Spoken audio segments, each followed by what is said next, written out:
Bonjour à tous, bienvenue sur ma chaîne, Philippe est dans le Bré.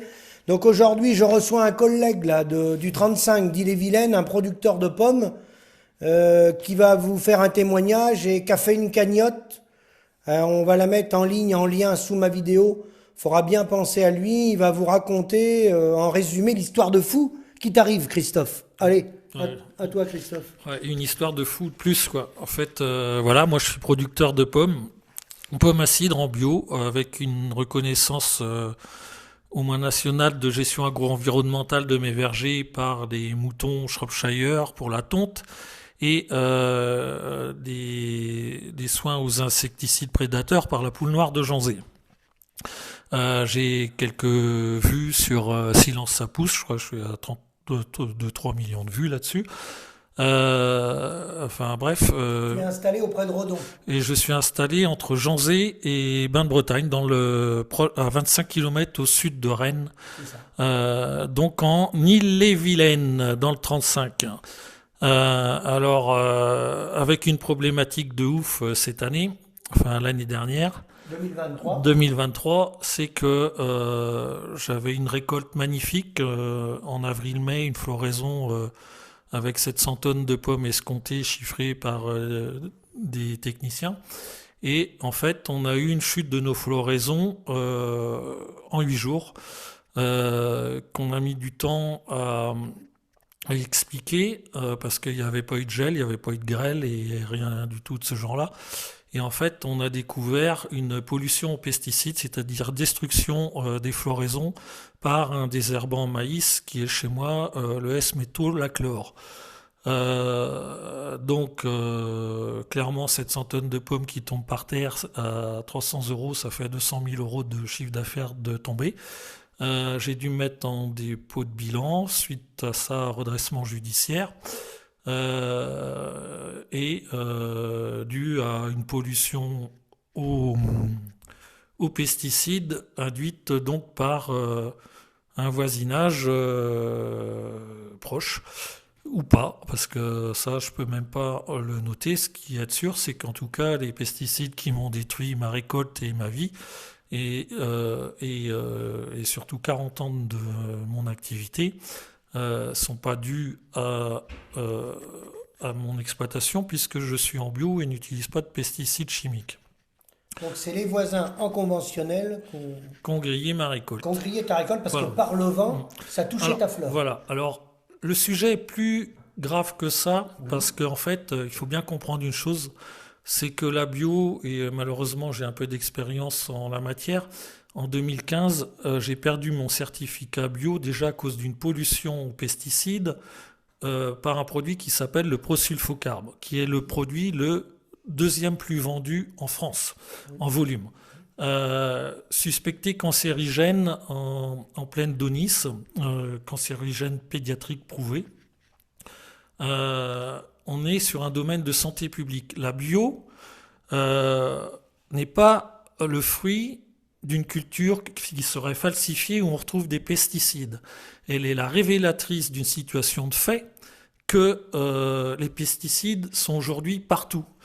Ce que je démontre aujourd'hui, c'est que, en fait, je pense, et c'est ce que je vais prouver prochainement. Par contre, il faut que je vive pour ça. Il ne faut pas que mon exploitation coule. Je suspecte les boîtes de l'agrochimie d'avoir travaillé leurs molécules pour les rendre moins lessivables et ne plus être accusées de polluer les nappes phréatiques et donc l'eau que vous buvez. Pour ce fait-là, ils ont dû travailler pas les molécules pour lesquelles ils ont leurs agréments, mais les adjuvants qui entourent les molécules autour de leurs produits commerciaux. Ce que tu appelles le surfactant. Les surfactants, voilà. Et les surfactants sont une recette aujourd'hui qu'on peut même pas avoir à l'ANSES Non. parce que ils considèrent que c'est une recette, c'est une propriété individuelle des entreprises de l'agrochimie et ils ne communiquent pas sur leur composition. Et on ne peut pas l'avoir puisque maintenant il y a une loi qui s'appelle la loi sur le secret des affaires qui nous interdit d'en avoir accès. Or, les molécules qu'on a retrouvées dans nos analyses qui démontrent le brûlage de nos floraisons, démontre qu'en fait, on a affaire à des très vieilles molécules qu'on ne trouvait pas dans l'air habituellement. Et on les retrouve depuis 2020, puisqu'on a fait un inventaire de vergers sur le Grand Ouest, où il y a 37 cas comme le mien qui ont été touchés, pas tous autant, mais on en a 2 très sûrs. D'ailleurs, nous lançons des recours administratifs contre l'État pour se protéger. Et recours administratifs qui, quelque part, ont un intérêt public, puisqu'ils vont tenter à démontrer que si on a évité maintenant la pollution des nappes phréatiques, on a pollué l'air. On va essayer de décontaminer la lourdeur du problème. De polluer l'eau, c'est gênant. C'est dommageable pour la santé publique. C'est pour ça que tout le monde pisse du glyphosate aujourd'hui, qu'on mange bio ou pas. Je l'ai expliqué à certains de mes collègues conventionnels il y a peu de temps. Mais pour rigoler, je vais dire que l'eau, on peut s'empêcher d'en boire. Buvez du cidre ou du jus de pomme et tout ira Ou bien. du vin. Ou du vin, puisqu'on on en a besoin. Sauvons les viticulteurs en même temps. Par contre, il y a juste un problème. Si on peut s'abstenir de boire de l'eau, c'est une chose. Mais l'air, on ne peut pas s'empêcher de la respirer, c'est vital. La bio est aujourd'hui révélateur parce que la bio est très contrôlée.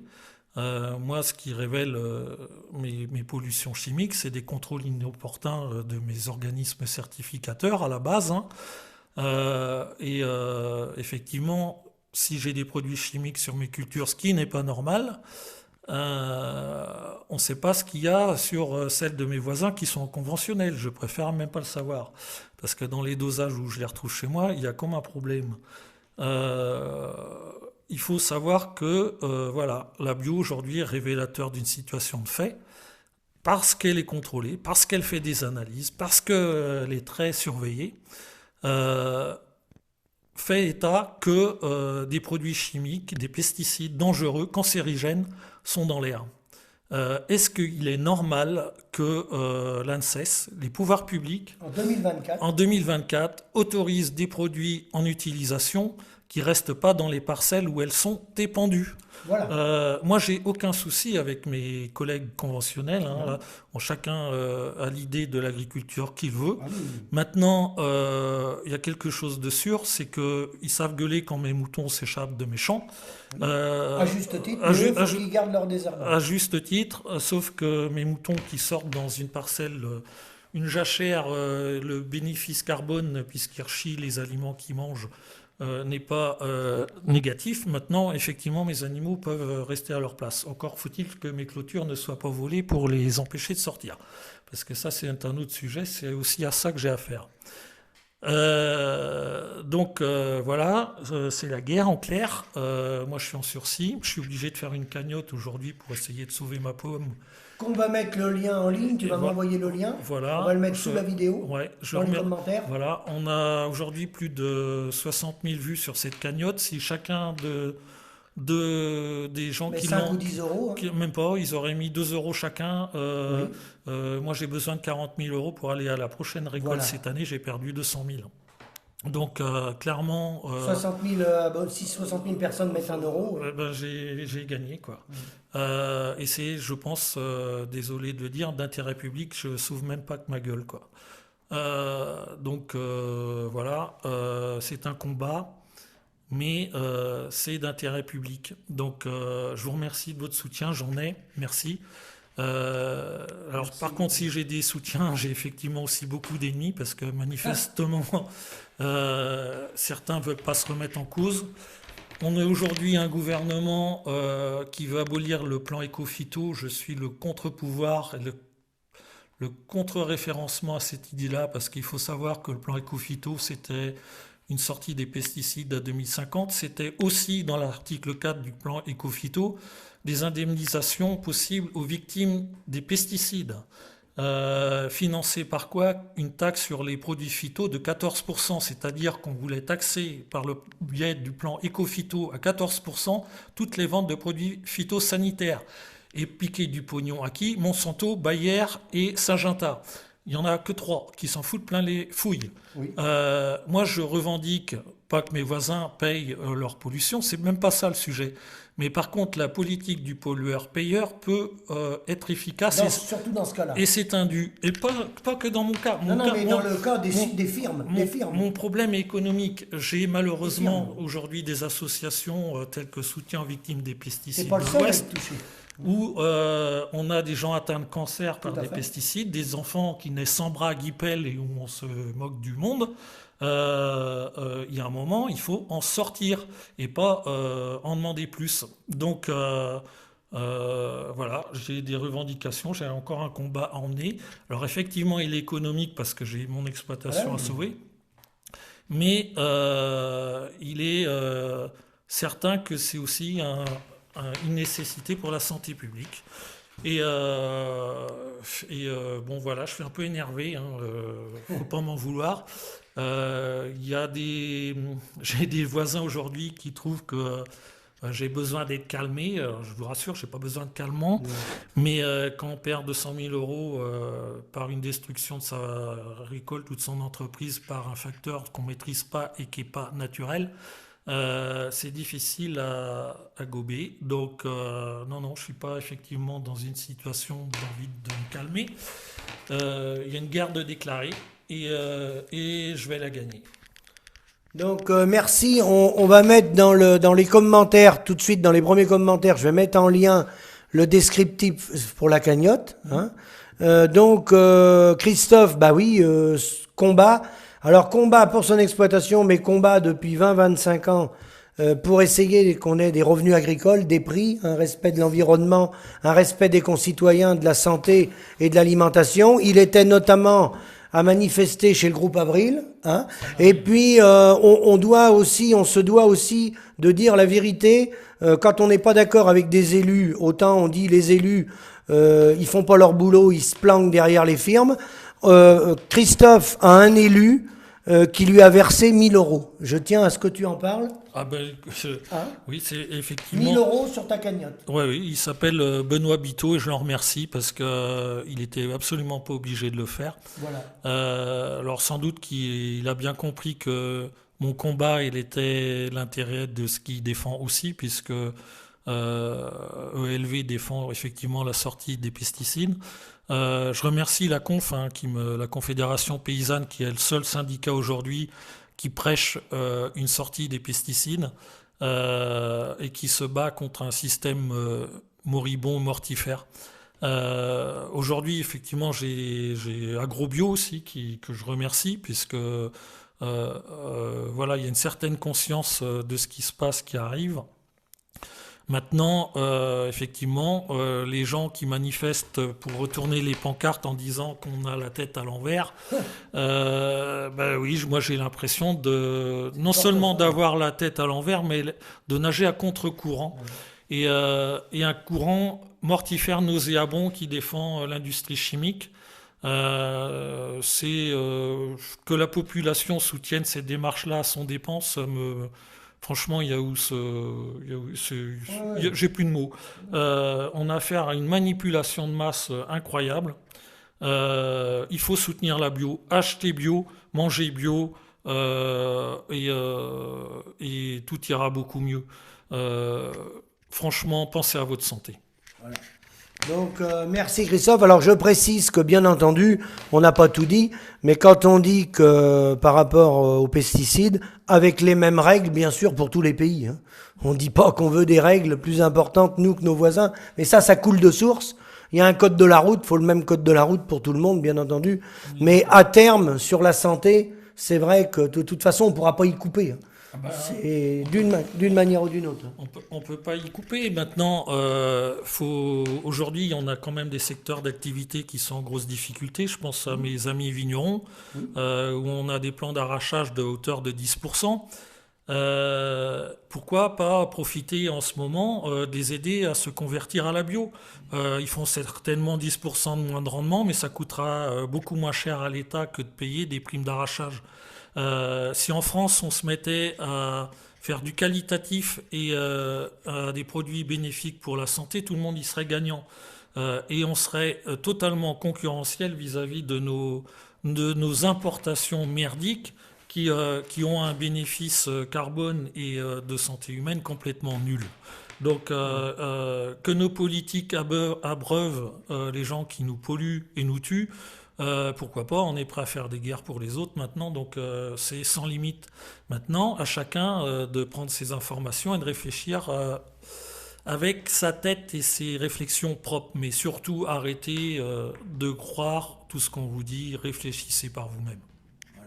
Et donc, pour terminer, un dernier chiffre, la ménagère, lorsqu'elle va acheter une salade, ça coûte 60 centimes d'euros, la salade en conventionnel, 60-65, et coûte 1,30 € la salade bio, la salade, hein, pas le kilo, la salade. Mais si on met l'impact des produits phytosanitaires, le coût sur la santé, la gestion de l'eau et tout, en fait, la salade conventionnelle coûte 32 € le kilo. Non, la pièce, monsieur. Pardon, 32 € la salade, pas le kilo. Et c'est une étude qui a été faite par le ministère de l'Agriculture. Donc, si on faisait payer le prix réel, 32 € la salade, au lieu de 0,60. Et la bio, 1,30.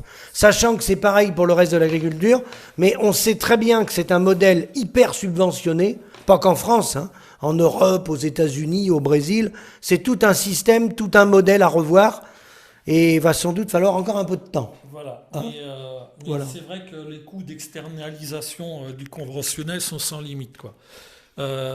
Pensez à vos enfants. En coût, le coût pour le contribuable du conventionnel et du système qu'on nous propose et qui demande à perdurer est quelque chose d'inhumain. Et pour les gens qui le pratiquent et pour les gens qui s'en nourrissent. Donc il y a un moment, c'est des gens quand même dont le revenu dépend à près de 80% pour ce qui est des céréaliers, des primes de la PAC. Bordel de merde, quand est-ce qu'on va diriger nos impôts vers l'intérêt public ? L'intérêt public est que la population française soit bien nourrie et en bonne santé. On fera faire des économies à la Sécu. Aujourd'hui, le principal pourfendeur des cancers en Bretagne, et on s'étonne de l'augmentation que ceux-ci ont, c'est l'industrie phytosanitaire. Il se trouve que c'est bizarre, mais c'est les mêmes qui font les cancers qui vendent les médicaments. Je cite Bayer en partie. Et le coût moyen d'un cancer aujourd'hui qui dure trop longtemps, c'est 200 000 € pour 200 000 € aux frais du contribuable. Je vous assure que dans les gens atteints de cancer par phyto, il y a près de 80% d'agriculteurs. Donc, continuons comme ça, continuons de les aider à leur accorder à plus polluer et mieux polluer. Effectivement, avec pas de revenus. Bayer s'enrichira bien, le système de Sécu et de la MSA seront coulés et c'est pas du tout ce qu'on recherche, quoi. Voilà. Donc bonne journée à tous, bon week-end, il fait beau et on aura des jours meilleurs. Oui, donc on va vous dire à bientôt. Je rappelle que le coût de l'impact du modèle agricole, c'est l'équivalent du salaire médian par 53 millions d'adultes, donc environ 1970 €, par 53 millions d'adultes, c'est le coût du modèle agricole français, tout confondu, la PAC, les coopératives et tout, mais là-dedans, je n'ai pas la santé. J'ai pas réussi à chiffrer la santé, que ça provoque, les cancers et tout, je l'ai pas chiffré. Donc ça veut dire qu'on est au-dessus du salaire médian payé par Français chaque année. Chaque Français paye autour de 2 000 € chaque année et les agriculteurs n'arrivent pas à vivre avec ça. Donc il faut bien revoir l'adéquation. Il n'y a rien à faire, il faudra revoir le modèle. Il ne s'agit pas de dire c'est la faute à un tel ou un tel. On sait comment fonctionne la coopération, l'agroalimentaire, Avril et tout ça.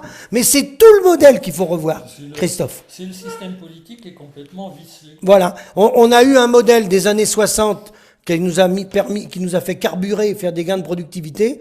Mais à partir des années 80-85, aurait fallu prendre un virage. Et il n'a pas été pris. Merci beaucoup, merci Christophe, et à bientôt. Au revoir.